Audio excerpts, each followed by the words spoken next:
around heart disease, heart health. So I am very lucky to be joined by Dr. Allison Spatz. She's my doctor. Who is Rosie's doctor. Who is a friend with New York Presbyterian Weill Cornell Medical Center. Dr. Holly Anderson, who's the Director of Education and Outreach for the Ronald Perelman Heart Institute, and also an attending cardiologist at New York Presbyterian Hospital. And finally, British Robinson, who is the Chief Executive Officer of the Women's Heart Alliance, a newly formed organization dedicated to raising awareness of heart disease. So let me, thank you very much. And there's a mic out in the audience that we will make available in just a few moments. But let me get started by, first of all, once again, thanking Rosie for telling your story, for telling us your pleasure. Truly.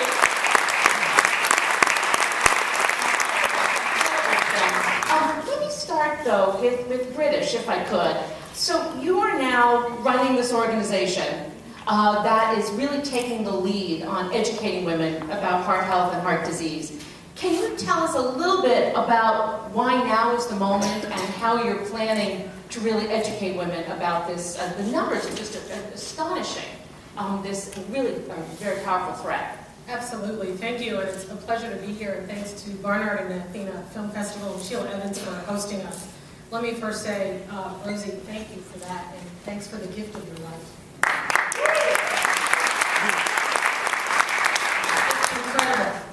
The reason why Ronald Perelman, the businessman and philanthropist, and Barbara Streisand, your dear friend, started the Women's Heart Alliance because of exactly what Rosie mentioned just now in the film, because of the statistics, because this is an epidemic, because every minute, every 60 seconds, a woman in the United States dies of heart disease.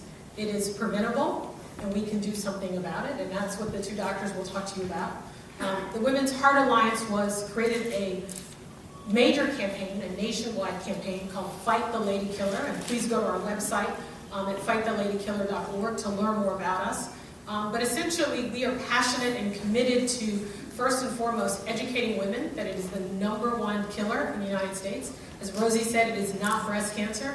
It's #1 more than all cancers combined, even globally, not just in the United States. And second, we want to empower you to get heart checked, to know the signs, the symptoms, and to know your risks. Rosie said it so well. And we have, I think at the end of this outside, we'll have some heart check cards so you can take those and empower yourselves. The third piece is we also want to move Congress and our federal government agencies to dedicate and increase funding for women's heart disease, whether it be research, clinical trials, or even programs that are available in many communities in the United States. Women don't even know about. They can actually get help and get assistance. So the time is now because too many women are dying. The time is now because of what happened to Rosie. We don't have another minute. That's why now.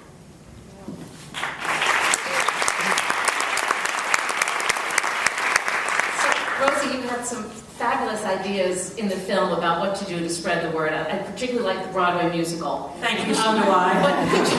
And I am going to be available soon. I don't know. Perfect timing for this. We will be the dealer's hatch. So. Yes. Well, it would thrill me to get to spread this message in any way. You know, after I had my heart attack, Cindy Berger was my close friend and publicist. She was crying, saying, you know, I'll kill you if you die. And I was like, well, why don't you get me and all the other women who've had heart attacks who are famous, and we'll all do a PSA. And she said none of the women that she knows who are famous who've had heart attacks are willing to talk about it publicly. And that's what inspired me to call Sheila and say we have to do something. Do you have any idea why that is so? I mean, we've become so public about breast cancer, about ovarian cancer. Why? Well, you know, it's considered a man's disease. It doesn't have like the cachet of breast cancer. It has femininity and pink ribbons and prettiness and I don't know. But they've also had a great marketing campaign for the last few years. Everybody got behind it, but it felt very disingenuous and kind of tragic to me that I spent 6 years on daily television telling people to get a mammogram when they were 10 times as likely to die of heart disease, and there I was eating ding-dongs, you know, saying I didn't give a shit about it, and I wasn't even informed.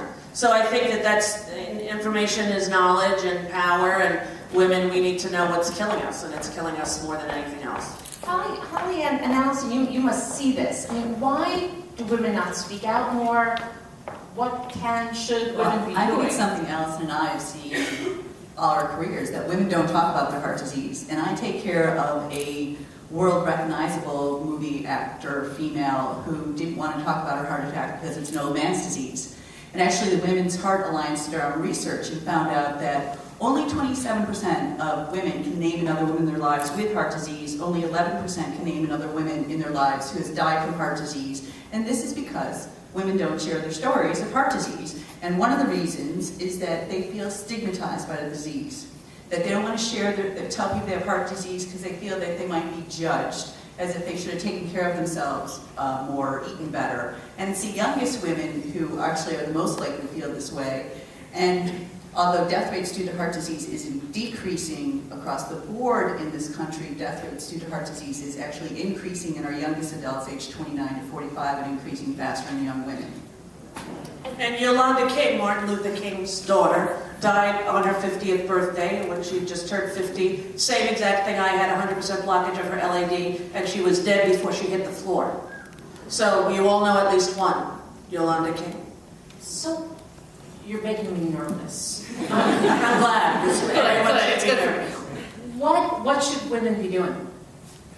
Well, I think it's not our goal to make women nervous. I think it's to educate women and for people to be aware of the symptoms. Because if you don't know or recognize the symptoms that you're having, then there's no reason for you to go to the doctor and get help.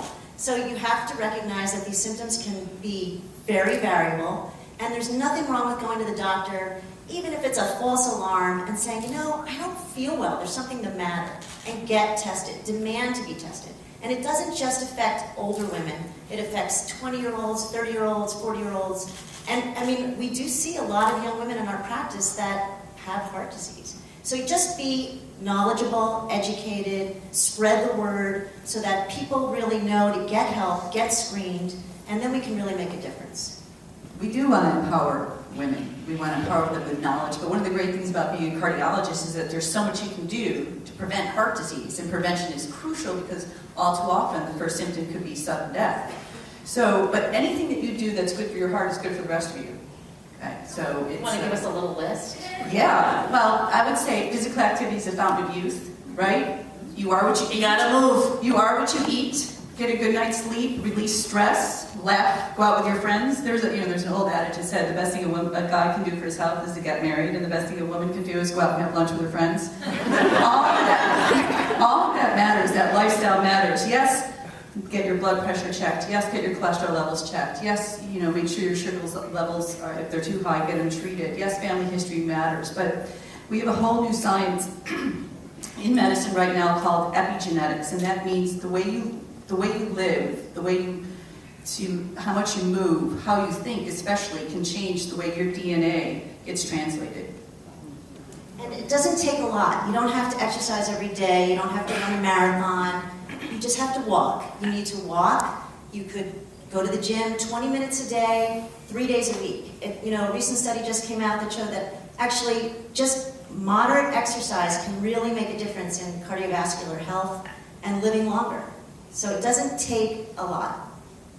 And let me ask one more question, and then I will turn to the audience. But given that we are here in the context of a film festival and at an academic institution, what paths might we take in the media in academic outreach? I mean, again, I love the Broadway musical, but if we don't quite get there, should television shows be showing this more? Yeah, there was a PSA that I think the American Heart Association did, and it was a frazzled young mother, and the kids were asking for stuff for her, and then she laid it. It was nothing like my heart attack, but you can go on the Go Red website and all these Ron Perlman, of course, different websites, and read individual women's video diaries, where they'll explain exactly what happened to them. But I think it would be great to incorporate it in all of the dramas, the medical dramas, when people are coming into the ER. You never see women coming in for heart attacks, and oftentimes when they do, women are told take a Xanax, and they're sent home. They're told they're having a panic attack, when they're in fact having a heart attack. So I think education and incorporation into the mass media productions would really help. Questions from the audience? Yes, right, gentleman in the first row. Have a mic come to you. hopefully. I can speak up. Yes, scream on. Rosie, how hard was it to be funny? The mic is coming. How hard was it to be funny about something that was so life-threatening? Well, you know, I use humor always, and as an Irish Catholic kid growing up on Long Island with a deceased mother, nobody really talked about their feelings, but if you could couch it in a joke, you were able to get what you felt across subtly. So when I met with Sheila, she said, "You think you could do stand-up about it?" And I said, "No." And she said, "I bet you could." So there we are. When Sheila says do it, I do it. And I now have to bring every potential spouse to her for screening. She's made me promise that before today's event. It's weird timing because all that shit's true. It's not even a lie. But I don't know. Don't ask me what's happened since then because I don't have an answer.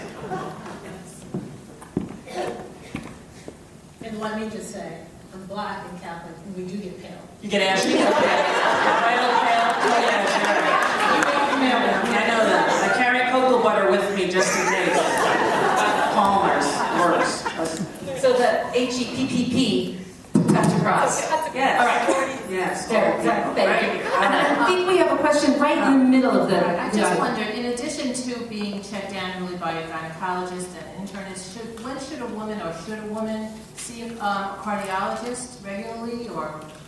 We are really trying to work with the OBGYN doctors and even pediatricians and general internal medicine doctors because, you know, we also polled in primary care doctors and found that only 39% of primary care doctors considered heart health to be a top-tier health concern for their female patients. So, you know, we think the way we're really going to drive the numbers as much as we're going to do professional education as well is to empower you as a patient to examine, and I encourage you to go to our website because it tells in very simple terms, we have a card for you, what the risk factors are, examine your family history, your personal history, talk to your OBGYN. If you have high blood pressure during your pregnancy or diabetes, you're at a much higher future risk of stroke and heart attack. If you have migraine headaches with aura, if you have an autoimmune disease such as lupus or rheumatoid arthritis, these are things that primarily affect menopause, early menopause, less than 45, okay? These increase your risk of stroke and heart attack. And you don't have to go to a cardiologist, you have to go to a doctor that's listening to you.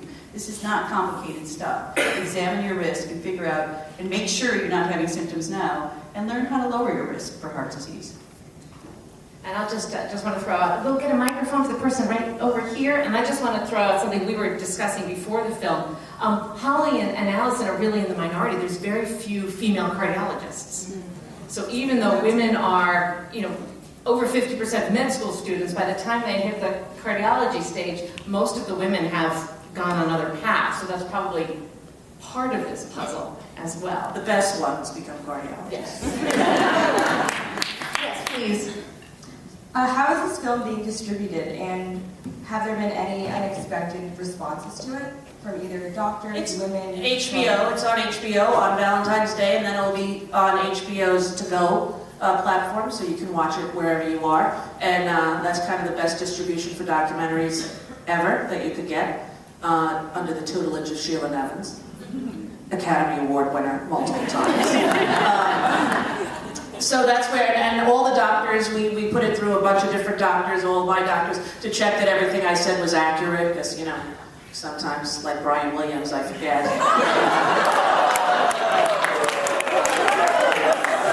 No, really, you know, what the fuck is that? I was in a helicopter that got hit by an RPG. I forgot I wasn't in it. I wrote and directed A League of Their Own.